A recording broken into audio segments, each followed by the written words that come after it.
Hello everyone, this is Shrikante and we are continuing the lesson of 4 levels of communication. Now, let us talk about something deeply human, something that goes beyond psychology terms and textbooks, our desire to be understood.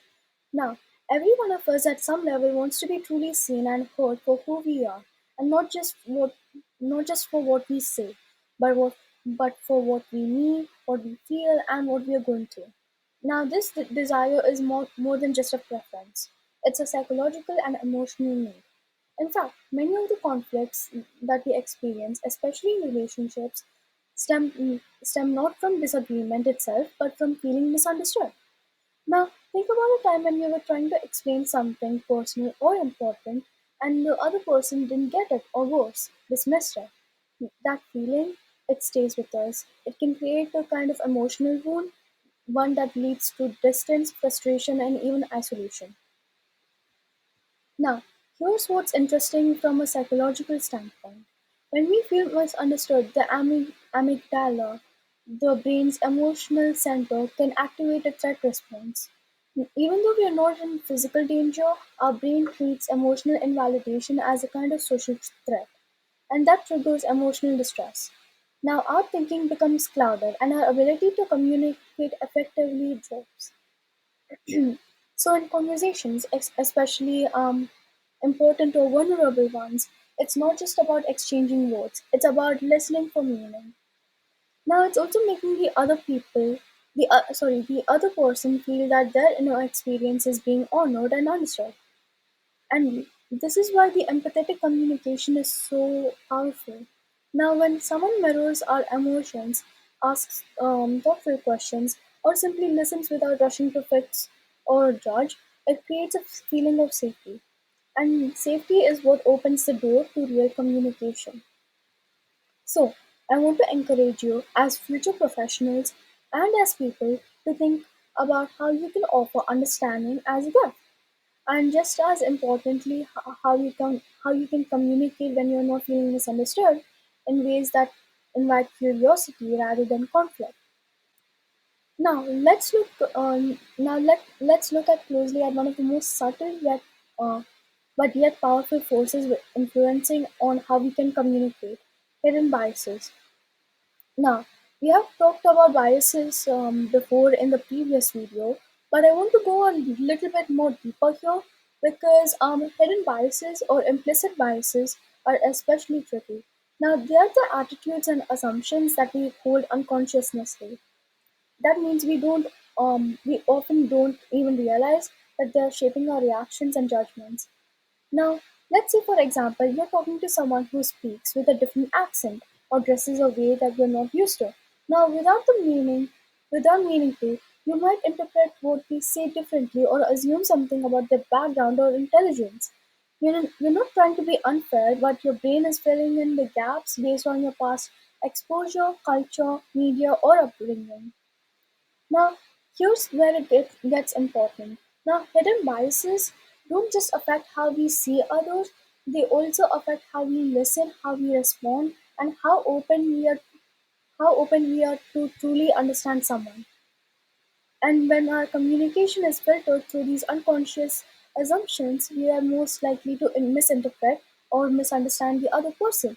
And that leads to breakdowns in trust, emotional disconnect, and in some cases, conflict. Now, from a psychological perspective, what's happening is that your brain is trying to conserve energy. It relies on mental shortcuts called schemas to quickly categorize people and situations. Now, these shortcuts are efficient, but they can be deeply flawed. Now, if we never stop to reflect on them, we end up repeating the same pattern of miscommunication and misunderstanding. So, what can we do about it? Well, first, we need to acknowledge that hidden biases exist in all of us. Now, this isn't about shame, it's about the self awareness. Secondly, we need to pause and question our first impressions. Now, ask yourself, is this thought based on reality or an assumption I have picked up somewhere along the way? And then finally, we need to commit to listening with humility and curiosity. Now, That's how we open the door to the clearer communication, deeper relationships, and more inclusive, respectful environment. In psychology, we're not just learning about the mind, we're learning how to unlearn some of the filters that get in the way of truly human connection. Now, we are going to look at a model that's incredibly helpful for understanding where communication often goes wrong. The four stages of interaction. Now, this model or this timeline breaks down what actually happens when two people communicate, and it highlights why intention and interpretation are not always aligned. Now, let's walk through each stage together. Stage one: intention, or what we want to say or express. Now, we start with intention. Now, this is the internal message of what you really mean, what you hope for the other person, what you hope the other person understands. Now, your intention is shaped by your thoughts, your emotions, your personal values, your current mood, and even your life experiences. For example, let's say you want to tell a friend, "I am worried about you because you care deeply about them." Your intention is rooted in love and concern. But here's the challenge: intention is invisible, so the other person can't see it. They can only perceive what comes next. And this is where stage two comes in: expression, what we actually say or do. Now, now, this is where you choose your words, your tone, your body language. Maybe you can say something like, "You've been acting weird lately. What is going on with you?" Now, notice the disconnect. Well, your intention was caring, but like your expression might come across as a critical or confrontational. Now, this is where the misalignment begins. And also remember, non-verbal communication, like your posture, your facial expression, your tone, can completely alter how your message was received. You might say one thing, but your tone or face might say something else. Now, now we hand this imperfect message to the listener. Now, this is where stage three comes in: interpretation, what they hear. Now, this is where things get really interesting. Now, the listener receives your message, but they just don't take it as a face value. At a face value, they filter it through their own beliefs, past experiences, emotional state, and biases. Now, if your friend is already feeling insecure or defensive, they might hear your question as an accusation, like, "Why are you judging me?" Even though that's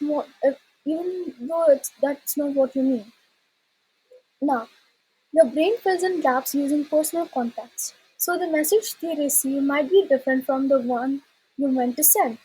Now, this is where stage four comes in: assumption, what they believe. And finally, based on that interpretation, the listener makes an assumption. They decide what they meant, what they think you meant. And this assumption becomes their reality. So instead of feeling supported, your friend might assume you think they're being dramatic or difficult, and that assumption can lead to hurt feelings or defensiveness or withdrawal. And and this is how an even well-being conversations can actually end up being in conflict. Now, it all starts with a disconnect between an intention and assumption. Now, your goal is to should be to bridge that gap, and this means clarifying your intentions clearly, listening actively with curiosity, and checking assumptions instead of reacting to them. You can ask questions like, "Can I clarify what I meant?" or "What did you hear when I said that?" Now, doing this transforms communication from a guessing game to a meaningful dialogue. Now, I want to pause for a second with a quote that beautifully captures the psychological weight of the language. Now, it says, "Words, of course, the most powerful drug used by mankind in communication and relationships," by Rudyard Kipling. Now, think about that for a moment. Kipling is comparing words to a drug. Why? Because, like a drug, word has, words have the power to heal or harm, to uplift or poison, to connect or alienate. Now, from a psychological perspective, this is absolutely so true. Now, words can trigger memories, reshape self concept, calm anxiety, or intensify fear. A single sentence, positive or negative, can linger in someone's mind for years. Now, we have seen this in our own lives. Think about a compliment or an encouragement that you received that motivated you to try harder, or a really harsh comment, that stuck with you for far too long. Now, that's the neurological and emotional power of language and actions. In relationships, whether it's friendship, family, or even professional environments, the words we choose shape not just what we communicate, but also how others feel about themselves and about us. They influence trust, openness, and emotional safety.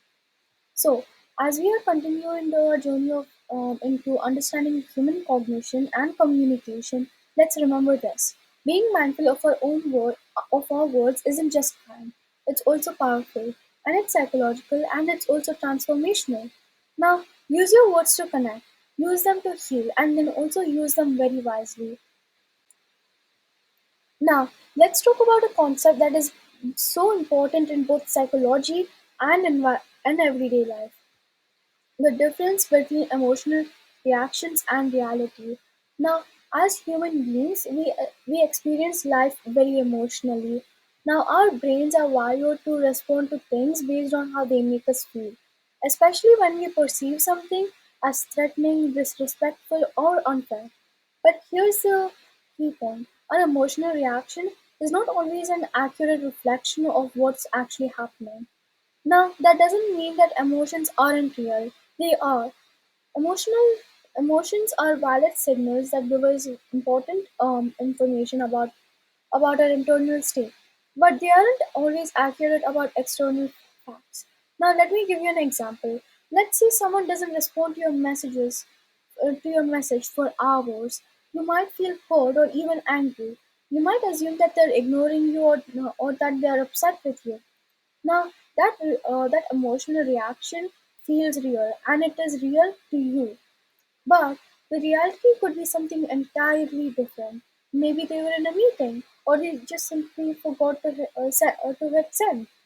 Now, this gap between emotion and reality can lead to a lot of unnecessary conflict or miscommunication, especially if we don't pause to examine our feelings. Now, from a standpoint, this concept ties into something called the emotional reasoning. Now, a cognitive distortion where we assume that because we feel something, it must be true. For example, I feel rejected, therefore I must be being rejected. Well, that's not always the case. So, what do we do with this information? We practice something called the emotional regulation, the ability to pause, reflect, and ask, what am I feeling? Why am I feeling this way? Is there another possible explanation? What do I need in this moment? Reassurance, clarification, or space. Now, when we can recognize the gap between our internal reaction and external reality, we give ourselves a powerful tool for better communication.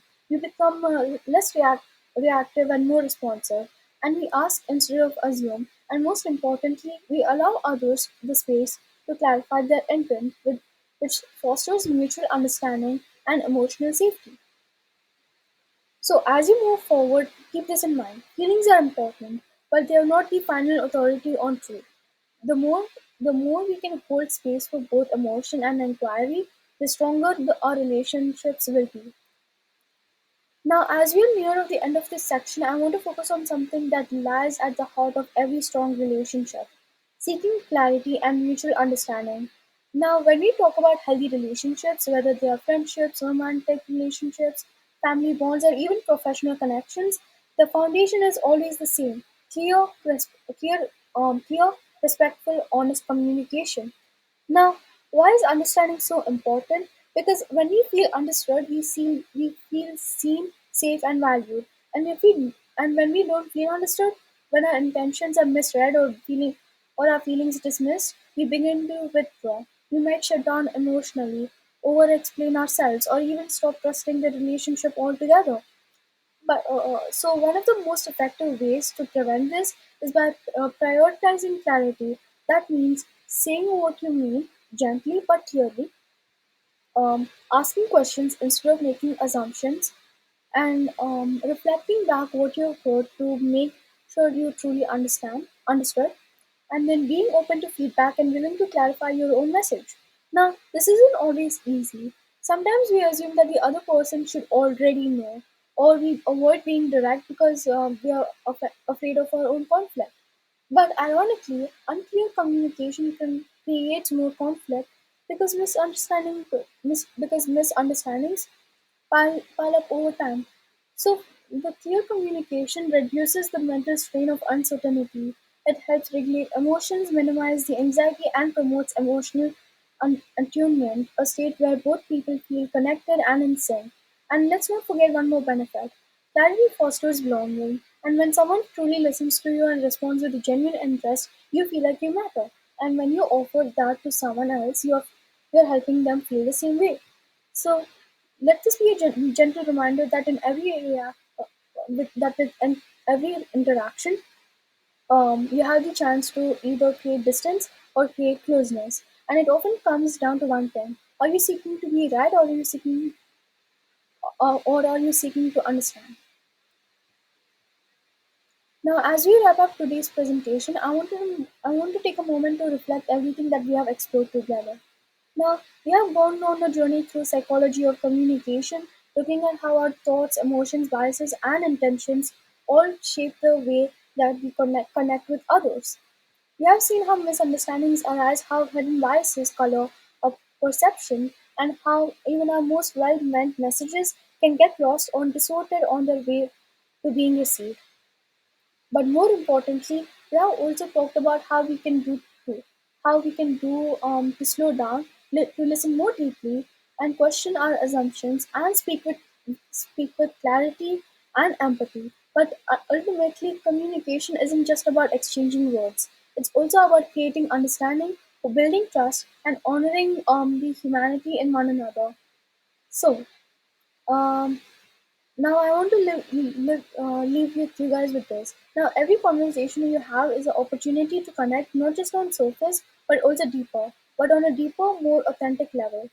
Be mindful of the space that you create when you speak. Be curious about what others are trying to say, and never underestimate the power of being someone who truly listens. Thank you for watching and bye.